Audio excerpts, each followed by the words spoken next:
Audio Jungle.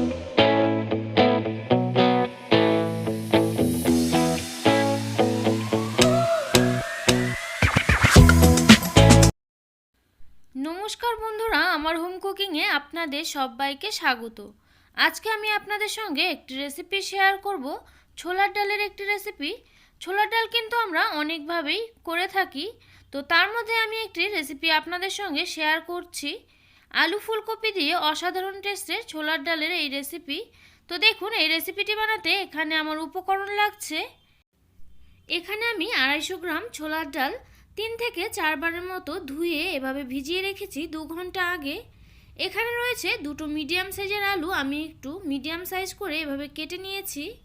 এখানে রয়েছে একটা ছোট সাইজের ফুলকপি, ফুলকপিগুলোকেও আমি মিডিয়াম সাইজ করে কেটে নিয়েছি। এখানে রয়েছে পরিমাণ মতো নুন, চিনি রয়েছে 2 চা চামচ, হলুদ গুঁড়ো 1/2 চা চামচ, লঙ্কা গুঁড়ো 1/2 চা চামচ, জিরে গুঁড়ো 1 চা চামচ, এখানে রয়েছে গরম মশলা গুঁড়ো 1/2 চা চামচ। এখানে নিয়ে নিয়েছি ছোট এক বাটি নারকেল, নারকেলটাকে আমি ছোট টুকরো করে কেটে নিয়েছি। রয়েছে গ্রেট করে রাখা আদা। এখানে ফোড়নের জন্য রয়েছে গোটা জিরে, এলাচ, দারচিনি, লবঙ্গ, আর এখানে আমি এলাচগুলোকে থেতো করে নিয়েছি। এখানে রয়েছে একটা তেজপাতা, 4টে শুকনো লঙ্কা, রয়েছে কয়েকটা চেরা কাঁচা লঙ্কা, এখানে রয়েছে 2 চা চামচ ঘি। তো দেখুন, রান্নাটা করার জন্য এখানে আমি একটি প্রেসার কুকার নিয়ে নিয়েছি, আর এতে আমি দিয়ে দিচ্ছি ভিজিয়ে রাখা ডালগুলোকে। ডালগুলো দিয়ে এতে দিয়ে দিচ্ছি পরিমাণ মতো জল, দিয়ে দিচ্ছি সামান্য পরিমাণ নুন, দিয়ে দিচ্ছি সামান্য পরিমাণ হলুদ গুঁড়ো। এভাবে নুন হলুদ গুঁড়ো দিয়ে আমি প্রেসার কুকারের ঢাকনাটাকে বন্ধ করে দিচ্ছি। আর এখন আমি প্রেসার কুকারটাকে উনুনে বসিয়ে দিয়েছি, আর এভাবে আমি ডালগুলোকে সেদ্ধ করে নেব 2টো সিটি মেরে। তো ওদিকে ডালটা সেদ্ধ হতে থাক, ততক্ষণ আমি আরেকটি উনানে একটি কড়া বসিয়ে দিয়েছি, আর কড়াতে দিয়ে দিচ্ছি বেশ কিছু পরিমাণ সর্ষের তেল। আর তেল গরম হয়ে এলে এতে আমি দিয়ে দিচ্ছি কেটে রাখা আলুর টুকরোগুলোকে। এখন আমি এভাবে নেড়ে চেলে আলুর টুকরোগুলোকে গোল্ডেন ব্রাউন করে একটু ভেজে নিচ্ছি। তো দেখুন, এখানে আলুগুলো ভাজা হয়ে গিয়েছে, আর আলুগুলো ভাজা হতে হতে কিন্তু এখানে প্রেসার কুকারে একটা সিটি পড়ে গিয়েছে। আর একটা সিটি পড়ে গেলে কিন্তু উনুনের আঁচটা আমি লো ফ্লেমে রেখে আর একটা সিটি দিয়ে নেব। তো ততক্ষণে আমি এ তেলেতেই ভেজে নিচ্ছি ফুলকপির টুকরোগুলোকেও।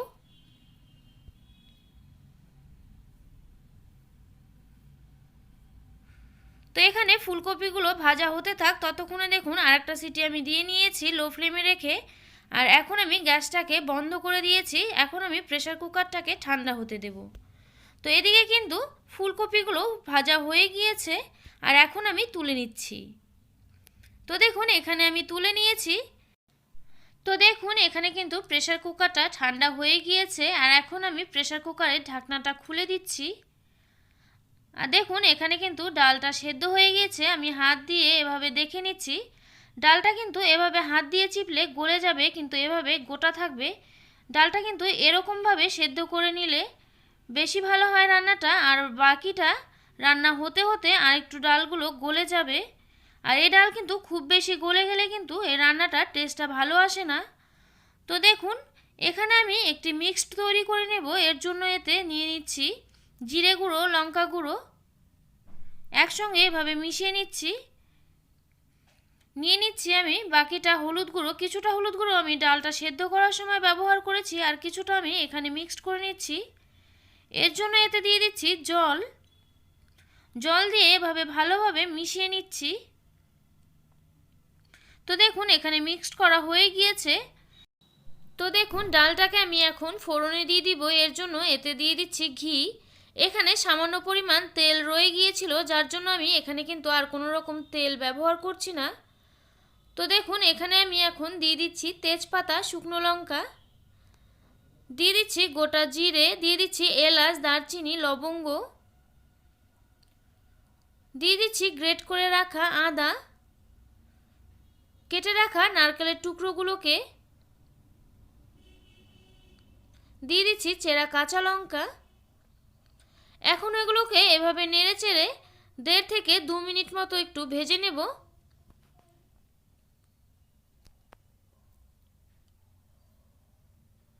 তো দেখুন এখানে 1.5 থেকে 2 মিনিট মতো হয়ে গিয়েছে আর এই সমস্ত কিছু থেকে কিন্তু খুব সুন্দর একটি ফ্লেভার বেরিয়েছে। এ সময় আমি উনুনের আঁচটা একেবারে লো ফ্লেমে রেখে এতে দিয়ে দিচ্ছি মিক্স করে রাখা মশলাগুলোকে, দিয়ে দিচ্ছি নুন, দিয়ে দিচ্ছি চিনি। এখন এভাবে উনুনের আঁচটা লো ফ্লেমেতেই রেখে আবার একটু এভাবে নেড়ে চেড়ে নিচ্ছি 1.5 থেকে 2 মিনিট মতো।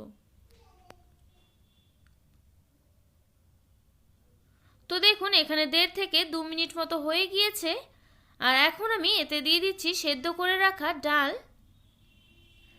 আর এখানে কিন্তু আমি আর কোনো রকম জল ব্যবহার করছি না, এখানে যে ডালের জলটা আছে আমি সেই জলটাই ব্যবহার করছি, যার জন্য কিন্তু আমি ডাল সেদ্ধ করার সময় জলটাকে একটু বেশি ব্যবহার করেছিলাম।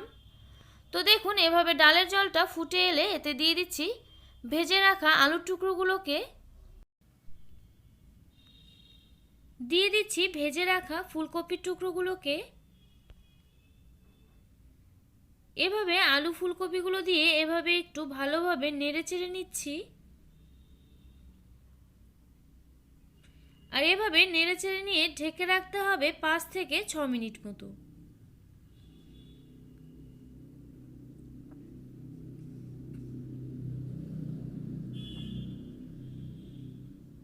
তো দেখুন এখানে 5 থেকে 6 মিনিট মতো হয়ে গিয়েছে আর এখন আমি ঢাকনাটা তুলে নিচ্ছি। আর এভাবে ঢাকনাটা তুলে নিয়ে এভাবে একটু নেড়ে চেড়ে নিচ্ছি আর এখানে দেখুন আলু ফুলকপিগুলো কিন্তু খুব ভালোভাবে সেদ্ধ হয়ে গিয়েছে আর এখানে কিন্তু ঝোলটাও অনেকটাই শুকিয়ে এসছে। আর এখানে কিন্তু ডালগুলো দেখুন এভাবে কিছুটা গোটা রয়েছে আর মাঝে মাঝে দু একটা গলে গিয়েছে, এতে করে গ্রেভিটা ঘন থাকবে আর ডালগুলো কিন্তু সব গলেও যাবে না। তো দেখুন এখানে রান্নাটা প্রায় হয়ে এসছে আর এ সময় এতে আমি দিয়ে দিচ্ছি গরম মশলা গুঁড়ো।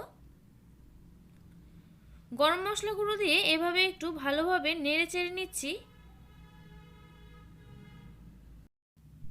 এভাবে একটু নেড়ে চেড়ে নিয়ে এখন আমি উনুনের আঁচটা একেবারে লো ফ্লেমে রেখে ঢেকে রাখবো 1.5 থেকে 2 মিনিট মতো। তো দেখুন এখানে 1.5 থেকে 2 মিনিট হয়ে গিয়েছে আর এখন আমি গ্যাসটাকে বন্ধ করে দিয়ে ঢাকনাটা তুলে নিচ্ছি। তো দেখুন এখানে কিন্তু কিছু ডাল গলে গিয়ে গ্রেভিটা ঘন হয়ে গিয়েছে, আবার কিছু ডাল কিন্তু এভাবে গোটা রয়েছে। আর এই ডালটা কিন্তু এ পর্যায়ে হলেই কিন্তু এই ডালটা খেতে বেশি ভালো লাগে। আর এখানে কিন্তু গ্রেভিটা আমি খুব বেশি আর ঘন করিনি, এতে করে কিন্তু ডাল ঠান্ডা হতে হতে গ্রেভিটা আর একটু ঘন হয়ে যাবে। তো দেখুন এখানে আমি নামিয়ে নিয়েছি আর একেবারে রেডি হয়ে গিয়েছে আলু ফুলকপি দিয়ে ছোলার ডাল। আর বন্ধুরা এই রেসিপিটি কিন্তু গরম গরম রুটি, লুচি বা পরোটা যে কোনো কিছুর সঙ্গেই পরিবেশন করলে অসাধারণ হয় খেতে। আর আমার এই ভিডিওটি আপনাদের কেমন লাগলো অবশ্যই কমেন্ট করে জানাবেন। আর আমার এই ভিডিওটি যদি আপনাদের ভালো লেগে থাকে অবশ্যই লাইক করবেন, শেয়ার করবেন আর আমার এই চ্যানেলটিকে সাবস্ক্রাইব করবেন। পাশে থাকা বেল আইকন অবশ্যই প্রেস করে দেবেন, এতে করে আমার নিত্য নতুন ভিডিওর আপডেট আপনাদের কাছে পৌঁছে যাবে সবার আগে। তো আজকের মতো ভিডিওটা এ পর্যন্তই, আবার পরে দেখা হচ্ছে অন্য কোনো নতুন ভিডিওর সঙ্গে। আমার এই ভিডিওটি শেষ পর্যন্ত দেখার জন্য আপনাকে জানাই অসংখ্য ধন্যবাদ।